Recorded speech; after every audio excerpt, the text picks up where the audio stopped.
आदरणीय दर्शकवृन्द नमस्कार। जनता टेलिभिजन कार्यक्रम जनसंवादमा यहाँहरूलाई हार्दिक स्वागत छ। म दीपक पाण्डे। यो कार्यक्रम तपाईँ रेडियो जनता 89.1 मा पनि प्रत्यक्ष सुनिरहनु भएको छ। दर्शक तथा श्रोता, लिम्पियाधुरा, लिपुलेक र कालापानी क्षेत्र समेटिएको नक्सा संविधानमा संशोधन भएपछि मुलुकमा अहिले नेपालीहरूले एकता कायम गरेको अभूतपूर्व अवसरको अवस्था छ। यो ऐतिहासिक घटनापछि अहिले सरकारले कोरोना नियन्त्रण गर्न नसकेको, बजेट राम्रो नल्याएको लगायतका विषय उठाएर कतिपय विपक्षी दलहरू सरकारको विरुद्ध आन्दोलनमा उत्रिएको अवस्था छ। कोरोना भाइरसले निम्त्याउने महासङ्कटलाई समेत प्रवाह नगरिकन यो आन्दोलन गर्नुपर्ने अवस्था किन सिर्जना भइरहेको छ त? आज मैले सदाबहार प्रतिपक्षको भूमिका निर्वाह गरिरहनुभएका, अझ भनौँ नेपाली राजनीतिमा प्रतिपक्षको सदाबहार नायकका रूपमा स्थापित हुनुभएका पूर्व उपप्रधानमन्त्री, राष्ट्रिय जनमोर्चा नेपालका अध्यक्ष चित्रबहादुर केसीसँग संवाद गर्ने प्रयास गरेको छु र आज उहाँ हामीसँग हुनुहुन्छ। स्वागत छ यहाँलाई। धन्यवाद। तपाईँलाई तपाईँको उमेर सोध्न मिल्छ मैले? मिलिहाल्छ नि। कति वर्ष पुग्नुभयो? 80 वर्ष पुग्यो। 80 वर्ष पुग्नुभयो र कति वर्षको उमेरदेखि यो राजनीतिक चेतना बोकेर तपाईँ आन्दोलनमा हुनुहुन्छ? म 2017 साल 14 सालदेखि म राजनीतिमा सामेल भएको। पार्टी सदस्यता पनि 14 सालमै लिएको। त्यति बेला पार्टी खुला थियो। यही काठमाडौँमै म स्कुलमा पढ्दाखेरि नै सुरुदेखि नै तपाईँ कम्युनिस्ट पार्टीमै सामेल भयो। सुरुदेखि लगातार कम्युनिस्टमा हुनुहुन्छ, दायाँमा हुनु भएन? नै, दायाँमा भएन। तपाईँलाई यो जुन खालको तपाईँको अभिव्यक्ति, जुन खालको तपाईँ जनतालाई सरल सहज भाषामा बुझ्ने गरी आवाजहरू मुखरित गर्नुहुन्छ, यसको प्रेरणा चाहिँ तपाईँले केबाट पाउनुभयो? कसैबाट पाएर भन्दाखेरि मेरो चाहिँ अब पारिवारिक होला, प्रभाव होला। अब त्यसो भएको हुनाले अब म चाहिँ अब आमा बाहरू साधारण गाउँले हुनुहुन्थ्यो। त्यसो भएर अब मेरो चाहिँ पारिवारिक नै होला। अब छुट्टै कसैसँग सिकेर भन्दा पनि अब स्वाभाविकै कुरा हो त्यो त। तपाईँलाई मैले यो किन जोडेँ भने तपाईँ एउटा आन्दोलनमा लामो समय जोडिरहनु भएको छ र आजै पनि तपाईँ को पार्टीले आन्दोलन गरेका छ विभिन्न 10 दलसँग मिलेर। अहिले पनि तपाईँ यो बुढेसकाल भनौँ अथवा यो ऊर्जा तपाईँले आन्दोलनमा खर्च गरिरहनु भएको छ नि, यो समय के कारण त्यस्तो पर्यो? अब देशको जुन परिस्थिति छ नि, हुन त अब अहिले कोरोनाका कारणले मानव जाति माथि नै एउटा ठुलो सङ्कट ल्याएको छ, होइन? अब विज्ञानको धेरै चाहिँ प्रगति गरेका, संसारका चाहिँ नि कमजोर देशमाथि बजार हैकम जमाएकाहरूका अगाडि पनि कोरोनाले चित खुवाछ, होइन? अब हाम्रो नेपाल त असाध्यै अब कमजोर मुलुक, त्यो पनि नव उदारवादको चाहिँ अब शिकार भएको, राष्ट्रिय उद्योग कल कारखाना नभएको, सारा नेपाली विदेशमा। त्यसो भएको हुनाले अहिलेको जुन एउटा यो कोरोनाको एकातिर सङ्कट छ, नेपालीको चाहिँ बिजोग छ, होइन? र दोस्रो कुरा तपाईँ चाहिँ नि जुन राष्ट्रियताका कुरा छ, राष्ट्रियता पनि सङ्कट छ, जनजीवन सङ्कट छ, आर्थिक अवस्था चाहिँ अप्ठ्यारो छ मुलुकको। अनि यति ठुलो खर्च चाहिँ नेपाली जनताले चाहिँ अब धान्नु परेको छ। मैले जुनले जोडेँ, अब केही दिन अघि मात्रै संसदबाट, प्रतिनिधि सभाबाट संविधान संशोधन विधेयक पारित भएको छ र नेपालको भूमि समेटिएको चित्र, समेटिएको चाहिँ नक्सा चाहिँ ले वैधानिकता प्राप्त। यो अवसरमा त दीपावली गरेर खुसी साटासाट गरेर मिठाई खाएर हिँड्नुपर्ने बेला होइन र अहिले?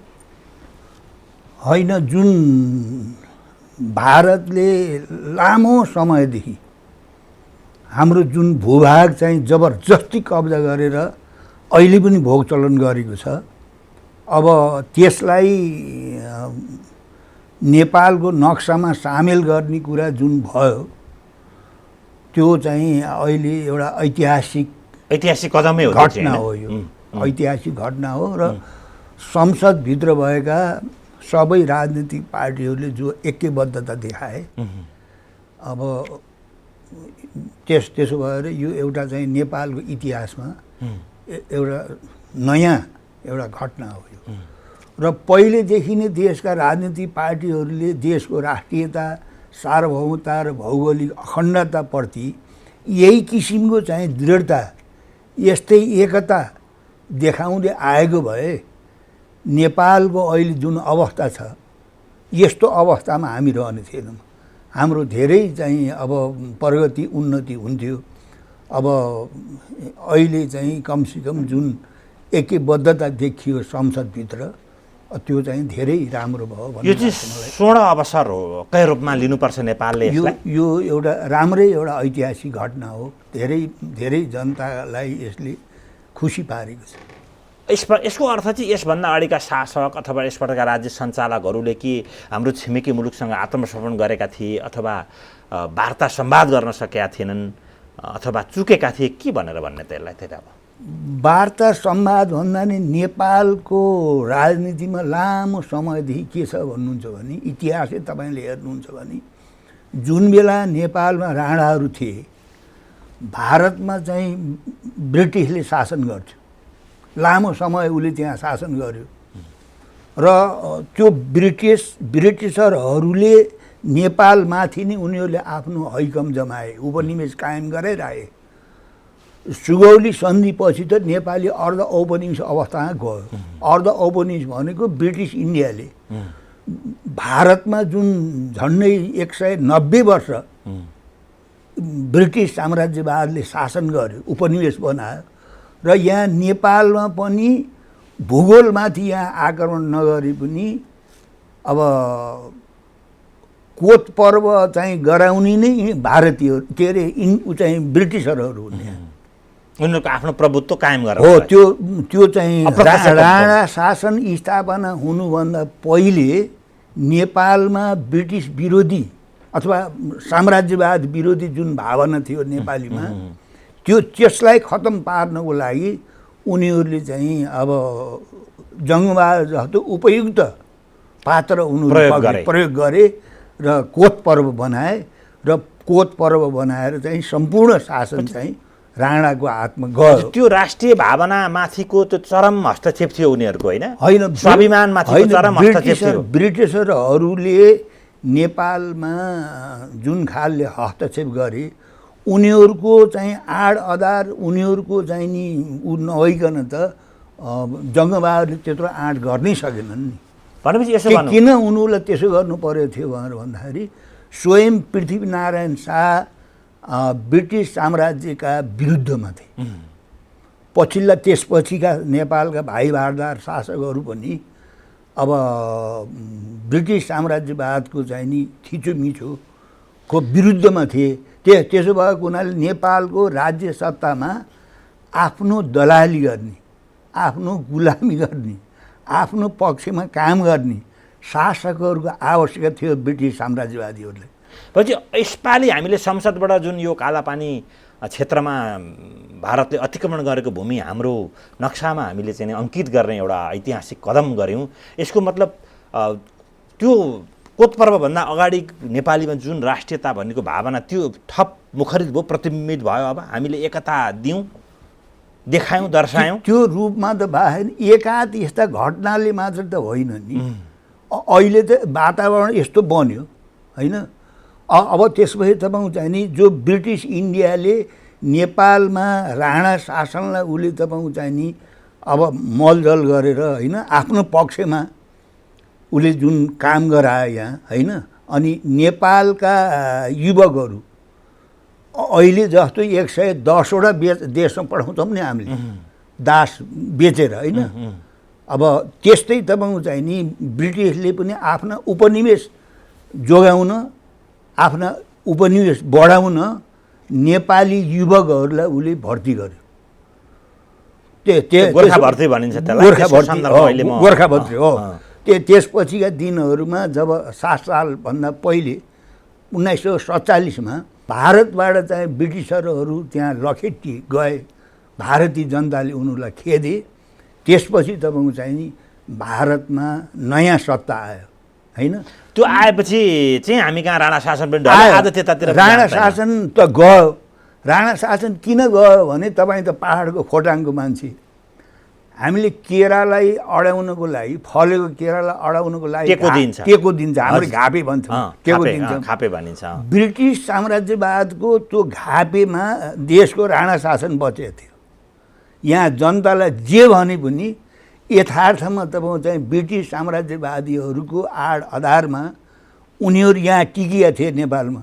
जब ब्रिटिस साम्राज्यवादीहरू भारतबाट गए, भागे 1947मा, त्यसपछि चाहिँ राणाहरूको नि यहाँ त्यही टेको झिकेको केराको गाँठ जस्तो भयो उनीहरू, भयो र उनीहरू ढल्यो।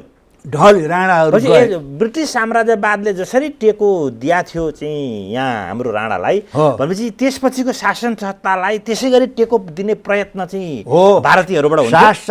होइन, ब्रिटिस साम्राज्यवादीहरूबाट शासित, ब्रिटिस साम्राज्यवादको उपनिवेश भएको भारतका चाहिँ 1947 पछि आएका शासकहरूले त्यति लामो समयसम्म आफू चाहिँ ब्रिटिस साम्राज्यवादको दास गुलाम भएर बस्न परेको कुरा त्यो नयाँ शासकहरूले नेपाललाई चाहिँ नि उनीहरूको त्यो कुण्ठा भन्नु त्यसलाई होइन, कुण्ठा हामीमा चाहिँ प्रकट गरे होइन। ब्रिटिसरहरूले उनीहरूलाई जसरी एउटा दबाएर राखिरहेका थिए नि, थोरै हो र तपाईँको चाहिँ 190 वर्ष लगभग जसरी उनीहरूलाई दास बनाएर राखेका थिए, उपनिवेश बनाएर, र तपाईँको चाहिँ नि भारतको सम्पूर्ण प्राकृतिक साधन स्रोतमाथि उनीहरूको कब्जा थियो होइन, स्रोत साधन दोहन गरेका थिए। अब 7 साल पछि तपाईँको चाहिँ नि भारतमा जो नयाँ शासकहरू आए नि, उनीहरूको पनि के भयो भने ब्रिटिसले नेपालप्रति जे व्यवहार गरेको थियो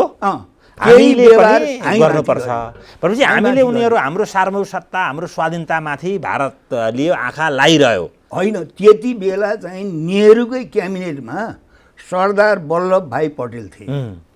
अब त्यो ब्रिटिस जाने बेला के थियो भन्नुहुन्छ भने कतिपय राज्यहरू तपाईँको चाहिँ स्वतन्त्र रूपमा बस्ने कि अब भारतमा सामेल हुने कुरा थियो। हैदराबाद राज्य तपाईँको चाहिँ त्यो स्वतन्त्र थियो, त्यहाँ गोवासम्म पछि मात्रै उनीहरूले ल्याए होइन, गोवालाई पनि। त्यो भएपछि के भने वल्लभ भाइ पटेलले तपाईँको चाहिँ भारतीय सैनिक पोर्चुगिजहरूको उपनिवेश थियो गोवामा होइन, र तपाईँको चाहिँ त्यो उसलाई चाहिँ हैदराबादलाई जबरजस्ती भारतमा गाभे। उहाँले त नेपाललाई पनि एउटा अखण्ड भारतको छत्रछायामा राख्नुपर्छ भन्ने अवधारणा उहाँको थियो होइन। नेपाललाई पनि हैदराबादमा सेना प्रयोग गरेर भारतमा गाभे झैँ नेपाललाई नि गाभ्न पर्छ भन्ने वल्लभ भाइ पटेलको सपना थियो। चाहिँ आइके गुजराल प्रधानमन्त्री हुन्जेल भएपछि अलिकता चाहिँ त्यो नीति अलिकता फरक भयो भनिन्छ। आज म त्यता त्यो पछिल्लो कुरा भयो, धेरै पछिको कुरा भयो। त्यो वल्लभ भाइ पटेलको जो विचार थियो त्यसमा त्यति बेला जवाहरलाल नेहरू, महात्मा गान्धी चाहिँ अलिकति सहमत भएनन्। भनेपछि यसरी जोडौँ। अब हामीले अस्ति नक्सा सार्वजनिकको घटना कुरा, भारतको जुन हाम्रो यो नेपाललाई आफ्नो छत्रछायामा हाल्ने नीति छ त्यसको लागि को जवाफमा एउटा ठुलो कदम हो, यति बुझौँ अहिले होइन। होइन, त्यो तपाईँको चाहिँ नि हाम्रो चाहिँ त्यो भूभाग, त्यो जुन अहिले हामीले अस्ति नक्सामा चाहिँ नि हामीले सामेल गरेर प्रकाशित गऱ्यौँ, त्यो भूभाग त हाम्रो हो नि त, त्यो त भारतको त होइन नि। अब तपाईँले अब सुनिरहनु भयो होला, 2018 सालमा 1962मा भारत चीनको युद्ध भयो। युद्ध हुँदाखेरि तपाईँको चाहिँ नि त्यो युद्ध हुँदाखेरि के भयो भने चाइनाद्वारा भारत हार्यो। अहिले पनि भारत र तपाईँ र मैले यहाँ कुरा गरिरहँदा पनि चीन भारत युद्ध भएको अवस्था छ, त्यहाँ द्वन्द्व चलिरहेको छ त्यहाँ अहिले। त्यति बेला तपाईँको चाहिँ नि मातृका प्रसाद कोइराला जति बेला नेपालको प्रधानमन्त्री भए त्यति बेला भारतले हाम्रो तपाईँको चाहिँ उत्तरतिर चीनको बोर्डरमा 18वटा ठाउँमा सैनिक क्याम्प राखेको थियो र 26 सालमा कृष्णदेव विष्ट प्रधानमन्त्री हुँदा 17 ठाउँमा हटाइयो। कालापानीमा हटाउन सकिएन भन्ने। कालापानीमा हटाउन नसकेको होइन, अब त्यति बेलैका गृहमन्त्री अहिले पनि जीवित छन् नि त, विश्वबन्धु थापा। त्यसो हुनाले अब 17-17वटा चौकी हटाइसकेपछि र उता तपाईँको चाहिँ नि अब चाइनाद्वारा हारेर लखेटिएर आएको बेलामा वास्तवमा चाहिँ अब राजा महेन्द्रसँग नै उनीहरूले सल्लाह गरेर अथवा अस्थायी रूपमा चाहिँ कालापानीमा चाहिँ सेना राख्न उनीहरूले मानेको हुनुपर्छ। भनेपछि भारतको अतिक्रमण हामी कहाँमा भौगोलिक मात्रै छैन, तपाईँले यो कुरा भनेको छैन? भूगोलमा पनि आक्रमण छ। सुस्ता भन्नुहोस्, अहिले पनि 961 ठाउँमा उनीहरू अतिक्रमित छ नेपाली भूभाग। हेर्नुहोस् है, अब भौगोलिक आक्रमण त छँदैछ, भूगोलमाथिको आक्रमण, जनसाङ्ख्यिक आक्रमण, जनसाङ्ख्यिक आक्रमण छ, वैधानिक किसिमको आक्रमण छ। र तपाईँको चाहिँ नेपालमा हरेक प्रकारका यहाँका राजनीतिक पार्टीका मान्छेहरू, प्रशासनमा बस्ने मान्छेहरू, कतिपय मिडियाकर्मीहरू, मिडियामा पनि होइन, र तपाईँको चाहिँ नि बुद्धिजीवीहरूमा पनि उसले तपाईँको चाहिँ प्रशस्त यहाँ प्रभाव पारेको छ। भने संवैधानिक अतिक्रमण पनि गरिरहेछ भारतले। देशको जसको नमुना त संसदमा सरिता गिरीले हाम्रो संविधान बनाए बापत हामीले चाहेको संविधान बनाउनु पर्छ भनेर त अहिलेको भारतको परराष्ट्र मन्त्री यहीँ आएर छेक्न आए त, दूतै पठायो उनीहरूले। होइन, त्यो त्यति बेला उनी चाहिँ नि परराष्ट्रको सचिव थिए। अहिलेको त्यहाँको चाहिँ अहिले जो परराष्ट्र मन्त्री छन् जयशङ्कर, होइन, उनी यहाँ आएरै चाहिँ नेपालका पार्टीहरूलाई कि त हामीले भनेको संविधान बनाउनुपर्छ, होइन भने तिमीहरूलाई जे पनि हुन्छ भने त जे पनि हुन्छ भनेर गएपछि उनीहरू नाकाबन्दी नै गर्थे नि त। नाकाबन्दी त हामीले संविधान बनाए बापत मात्रै होइन, यसपालि त्यसभन्दा पहिले 2 चोटि नाकाबन्दी गरे उनीहरूले। 3 पटक नेपाली जनताले भारतको नाकाबन्दी सहनु पर्यो। त्यस कारण तपाईँको चाहिँ नि भूगोलमाथिको आक्रमण, जनसाङ्ख्यिक आक्रमण भनेको के हो भनेर भन्दाखेरि तपाईँको चाहिँ नि अब अङ्गीकृत नागरिकताको प्रकरण छ। त्यसको लामो एउटा तपाईँ र मैले वार्ता गर्नुपर्ने नेपाल त 3 तिरबाट घेरिएछ। पश्चिममा भारत, दक्षिणमा भारत, पूर्वमा भारत खुला छ, होइन। त्यतातिर अहिले पनि चाहिँ नि 1 अरब 35 करोड लगभग जनसङ्ख्या छ, त्यता खुला बोर्डर छ। अहिले तपाईँको चाहिँ त्यो भनेको चाहिँ हाम्रो नेपाली त्यहाँ जानु भन्दा उनीहरूको चाहिँ आउनु भनेको हाम्रो लागि धेरै घातक अवस्था हो, होइन। 1950 सन्धिमा के छ भने भारतीयहरू पनि नेपाल आउन पाउने, नेपालीहरू पनि भारत। हामीले यो यी सबै तपाईँ र मैले यत्रो चर्चा लामो श्रृङ्खलाबद्ध हामीले छलफल गरिरहेको अवस्थामा भने 1950 सन्धि हाम्रो लागि घातक देखियो, घातक छ। त्यसमा कतिपय तपाईँको चाहिँ नि हाम्रो लागि तपाईँको घातकै छ। पछि त्यो सन्धि कि अब पुनरावलोकन खारेजका पुनरावलोकन गर्नको लागि मनमोहन अधिकारी प्रधानमन्त्री हुँदाखेरि 51 सालमा भारत भ्रमणमा जाँदा त्यो विषय उठाउनु भयो। त्यो कुरा उठ्यो, त्यति मात्रै होइन, पछिल्लो पटक भारतको प्रधानमन्त्री, अहिलेको भारतको प्रधानमन्त्री र हाम्रा देशका प्रधानमन्त्रीहरू बिचमा छलफल भएर 1950 सन्धिको बारेमा पुनरावलोकन गर्नुपर्छ। के कुरा त्यहाँ चाहिँ नेपालीहरूको अहितमा छ, के कुरा चाहिँ भारतलाई चाहिँ अव्यावहारिक छ, यसको पुनरावलोकन गरेर जुन कुरा त्यहाँ चाहिँ बेठिक छन् दुईटै देशको लागि त्यो हटाउन पर्यो भनेर नेपालको मात्रै चाहिँ प्रबुद्ध समूह होइन नि, इपिजी इन्डिया सहित मिलेर इन्डियाका पनि प्रबुद्ध र नेपालका पनि प्रबुद्ध। त्यो प्रतिवेदन भारतीय प्रधानमन्त्रीले बुझ्नु भएको छैन, अहिले बुझेकै छैन। भनेपछि त्यो 1950 सन्धि खारेज गर्न भारत चाहँदैन अथवा पुनरावलोकन गर्न चाहँदैन। त्यो भनेको तपाईँले अघि 3टा कुरा जोड्नुभयो, भूगोलमाथि आक्रमण, जनसाङ्ख्यिक आक्रमण, संवैधानिक आक्रमण। त्यो कारण यो चाहिरहेको छैन, होइन। उसले उसको मुख्य उद्देश्य के हो भने जसरी सिक्किमलाई चाहिँ भारतमा गाभ्यो नि उसले, होइन, सिक्किमलाई भारतमा गाभ्यो, भुटानका पनि तपाईँको चाहिँ रक्षा परराष्ट्र त उसको राष्ट्रिय सुरक्षाको नीति भारतको हातमा छ। उसको मात्र राष्ट्रको चाहिँ सुरक्षा नीति चाहिँ गराउनु पर्ने, अरूलाई नचाहिने। त्यसो भएको हुनाले भारतको मुख्य उद्देश्य के हो भने नेपाललाई तपाईँको चाहिँ नि हरेक प्रकारले तपाईँको चाहिँ हस्तक्षेप गरेर यसलाई सिक्किमै बनाउने कालान्तरमा मुख्य उसको। पहिला सुरुमा भुटानको अवस्थामा हामीलाई राख्ने होइन सकेसम्म सिक्किमै बनाउने, यदि सकिएन भने पनि तपाईँको चाहिँ जस्तो भुटानको परराष्ट्र रक्षा त तपाईँको चाहिँ नि परराष्ट्र रक्षा जलस्रोत त्यहाँको भारतको हातमा छ। होइन, त्यसै गरी प्राकृतिक साधन स्रोतमा कब्जा छ, परराष्ट्र र रक्षा तपाईँको चाहिँ अर्का हातमा भएपछि भुटान अब संविधान हामी तपाईँलाई सोझो भनौँ, भारतले हामीलाई सक्ता सिक्किम बनाउन चाहन्छ। 31 सालमा जसरी 32 सालमा चाहिँ सिक्किम विलय भयो, संसदबाटै तपाईँको चाहिँ प्रचण्ड बहुमत एकजनाले मात्रै 32 सदस्य संसदमा एकजनाले भोट हाल्नु, 31 सदस्यले हामी भारतमा गाडिन तयार छौँ भनेर लेन्डुप दोर्जे जस्तो पार्टीलाई सिक्किमे काङ्ग्रेसलाई चाहिँ पालेर पोसेर पैसा दिएर तर पनि त्यसको नयाँ संस्करणको रूपमा हामी कहाँ अस्ति सरिता गिरी देखिन् भन्न खोज्नु भएको तपाईँले संसदमा? उहाँले त संसदमा अभूतपूर्व एकता हुँदा यो संविधान संशोधन हुनु सरिता गिरीको कुरा त छोड्नुहोस्, हेर्नुहोस् नेपालमा उसको धेरै क्षेत्रमा पकड छ। अहिले पनि जेसुकै भए पनि तपाईँको चाहिँ नि अब भारतसित हामीले कुनै प्रकारको चाहिँ नि विवाद गर्नुहुन्न, भारतीयहरूलाई चिडाउनु हुन्न, भारतीयहरूको दलाली गर्नुपर्छ, गुलामी गर्नुपर्छ भन्ने प्रवृत्ति तपाईँको चाहिँ नि व्याप्त छ अहिले पनि। तपाईँले यही सन्दर्भ जोडिँदा तपाईँले बारम्बार यो चाहिँ भारतीय हस्तक्षेप संहिता पनि भारतीय चाहिँ एउटा चाहिँ कडीका रूपमा चाहिँ हामी कहाँ आइरहेछ भन्ने बारम्बार मुलुक यत्रो संहितामा गइसकेको अवस्थामा एक्लो चित्रबहादुर बृहस्पति भने जस्तो किन तपाईँ यो संहिताको चाहिँ विपक्षमा आवाज उठाएर हिँडिरहनु भएको छ? त्यो त तपाईँको चाहिँ कुनै बेला सबै नेपाली राणाका पक्षमा थिए। राणा शासन ठिक थियो भन्ने नेपालीहरू धेरै देखिन्थे थिए। त्यस कारणले केही मान्छेहरू राणा शासन पारिवारिक शासन हो, यो ब्रिटिस साम्राज्यवादको गुलामी गरेर नेपालका जनताका निर्मम शोषण गरेका छ भन्ने मान्छे त थोरै थिए त। त्यसपछि सबै पञ्च नेपाली सबै नेपाली पञ्च भन्ने एउटा सिद्धान्तै आयो पञ्चायतमा।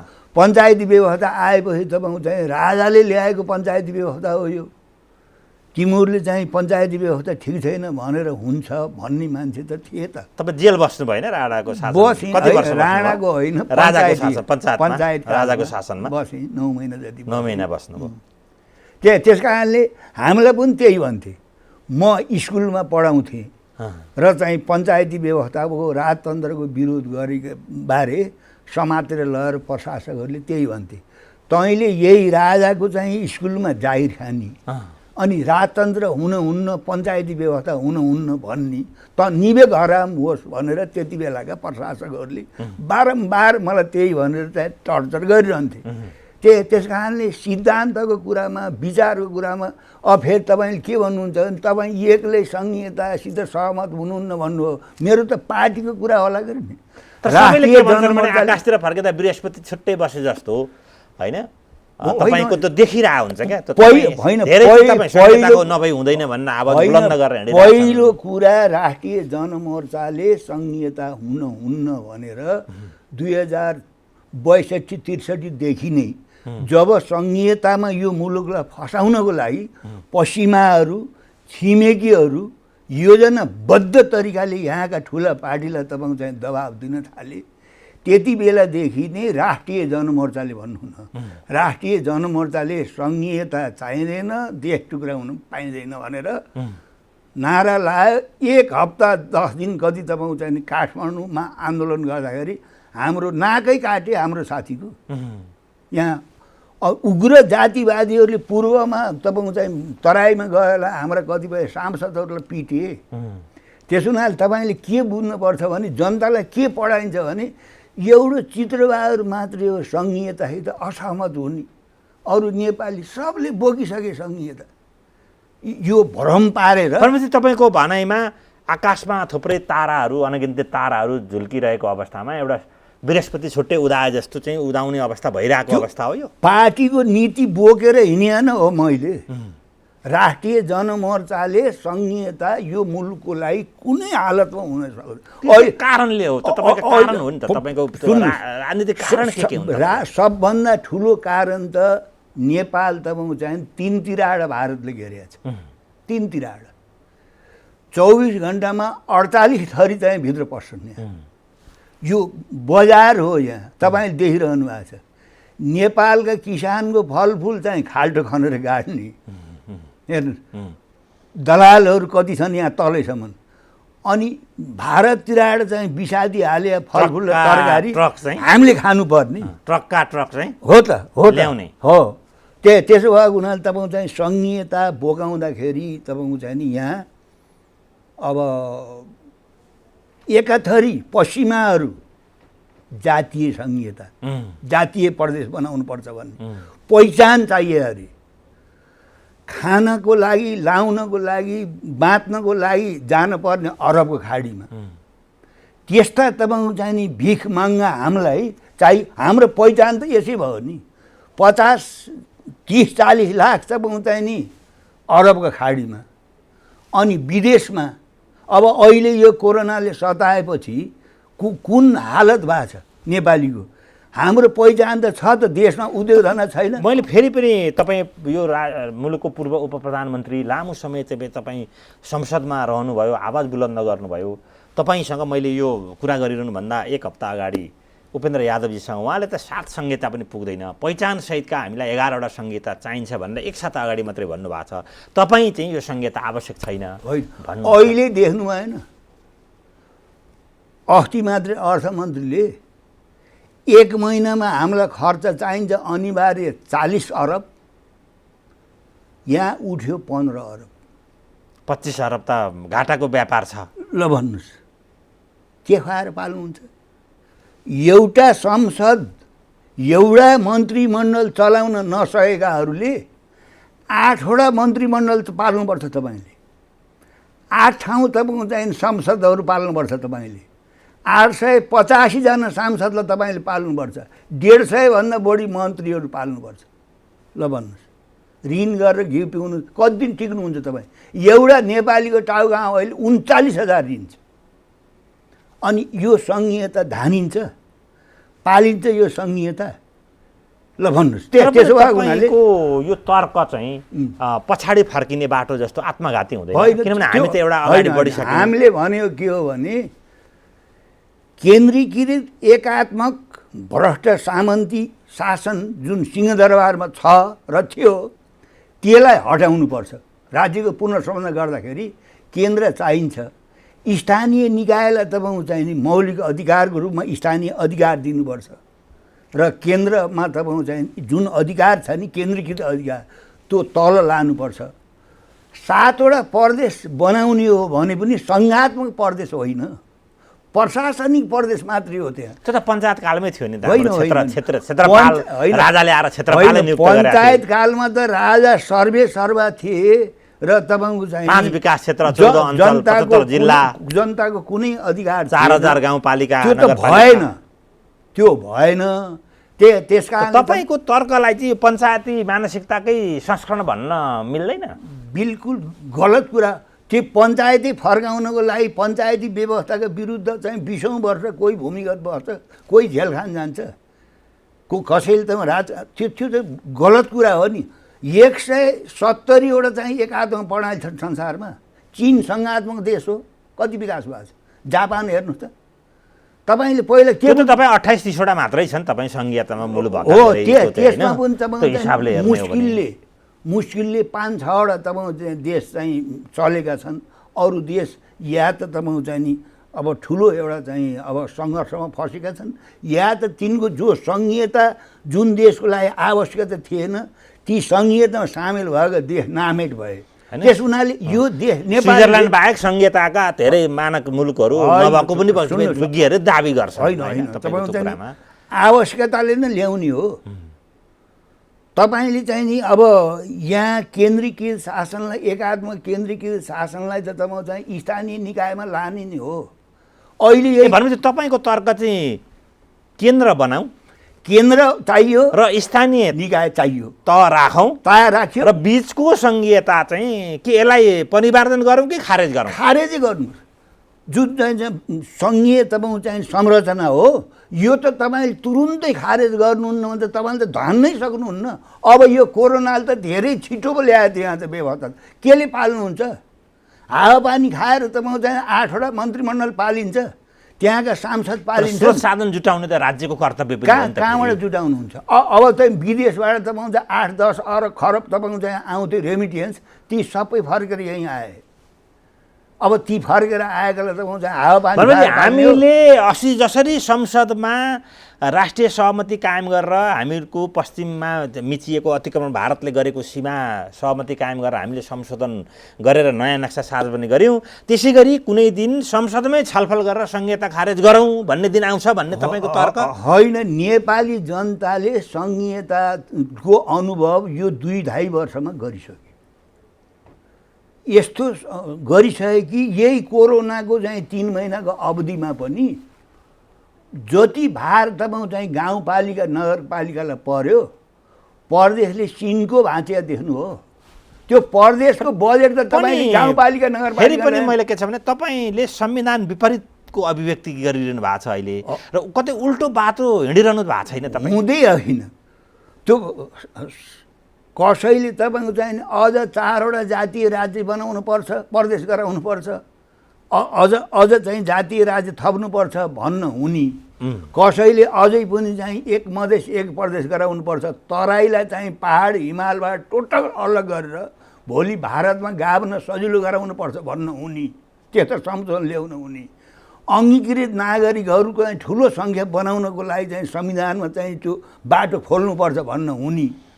त म तपाईँको चाहिँ नि संविधानले दिएको संशोधन हो नि अहिले हामीले अस्ति पनि दर्ता गरेको, खारेजको दर्ता गर्नुभएको तपाईँले आयो भने हो र हामीले यो त हामीले शान्तिपूर्ण तपाईँहरूले अहिले संविधान संशोधन माध्यम आफ्नो आवाज आफ्नो मागलाई संसदभित्र छिराउनु भएको छ होइन। हामीले चाहिँ त्यो बसोस् भन्ने तपाईँहरूको तर्क होइन। नेपाली जनताको चाहिँ संसदमा नेपाली जनताले चाहिँ चाहेको कुरा यो हो कि होइन, हामीले यो विषय त आज उठाएको विषय होइन नि। त्यसमा पनि हाम्रो के थियो भन्दा सर्वदलीय बैठकमा अहिले एकमतले हामीले निशान छापको लागि दोहोरो संविधान संशोधन गरौँ, पछि चाहिँ संविधानमा चित्त नबुझिएका कुराहरू हामीले चाहिँ संशोधन गरौँला भनेर मैले पनि राखेको हुँ। तपाईँले राख्नु भएको छ। अर्को जनता समाजवादी पार्टीले चाहिँ सीमा हेरफेर गर्नलाई आयोग समेत बनाउनुपर्छ भनेर संहिता 11वटा बनाउने गरी पनि आफ्नो प्रस्ताव दर्ज गरेको छ। दर्ता छ भनेपछि अब तपाईँको मत, तपाईँको पार्टीको 1 सिट छ त्यहाँ होइन। त्यहाँ कति सिट छ भन्ने पञ्चायत फाल्दाखेरि त हाम्रो सिट थिएन नि। पञ्चायतभित्र राणाको तपाईँ चाहिँ भारदारी सभामा हाम्रो सिट त थिएन नि। त्यो नेपाली जनताको आवश्यकता हो कि होइन प्रजातान्त्रिक विकेन्द्रीकरण गर्ने? नेपालमा चाहिँ सङ्घीय प्रणाली नेपाली जनताले धान्न पाल्न सक्छ नि सक्दैन? भनेपछि चित्रबहादुर केसीको पार्टी राष्ट्रिय जनमोर्चाले उठाएको संहिता खारिजको मुद्दामा कुनै न कुनै बेला मुलुक आइपुग्नै पर्छ। होइन, नेपाली जनताको आवश्यकताले गर्दा नेपाली जनताले यो संहिता चाहिँ खारेज गर्छन् भन्ने कुरामा हामीलाई दृढ विश्वास छ। जुन प्रणाली मुलुकले धान्नै सक्दैन, त्यो मागेका थियो जुन प्रणाली धान्नै सक्दैन त्यो प्रणाली तपाईँले जबरजस्ती लाद्ने। केही मान्छेले जागिर खाएन्, केही मान्छे मन्त्री भएन, केही मान्छेले गाडी चढे। भनेपछि तपाईँको जीवनकाल अन्यथा नमानिदिनु होला, तपाईँको जीवनकालमै यो दृश्य तपाईँले देख्न संहिता खारेज भएको दृश्य देख्न सक्नुहुन्छ तपाईँले? हामीले राष्ट्रिय जनमोर्चाले राजनीति गर्दाखेरि आफ्नै जीवनकालमा त्यसको फल चाख्न पाइन्छ कि पाइन्न भनेर हामीले राजनीति गर्दैनौँ। हामीले राजनीति गर्दाखेरि दीर्घकालसम्म चाहिँ राष्ट्र र जनताको पक्षमा हुन्छै हुन्न आफ्नो नीति।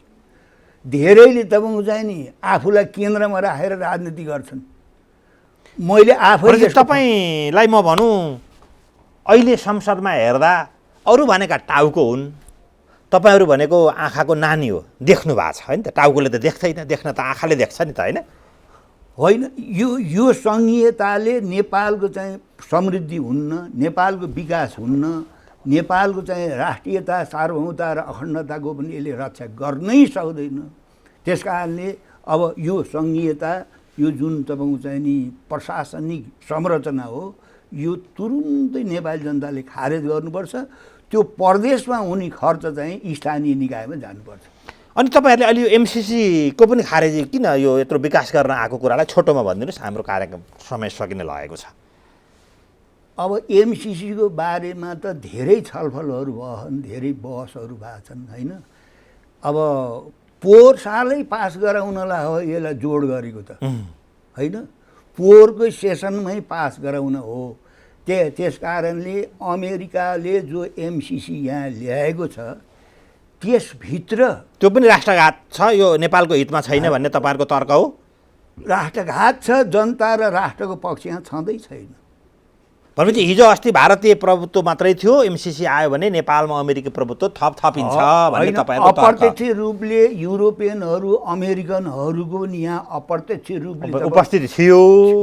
अब यो चाहिँ थियो। प्रत्यक्ष उपस्थितिको बाटो खोल्दैछ। एमसिसीको बाटोबाट एमसिसी भनेको त आइपिएसको चाहिँ अभिन्न अङ्ग हो।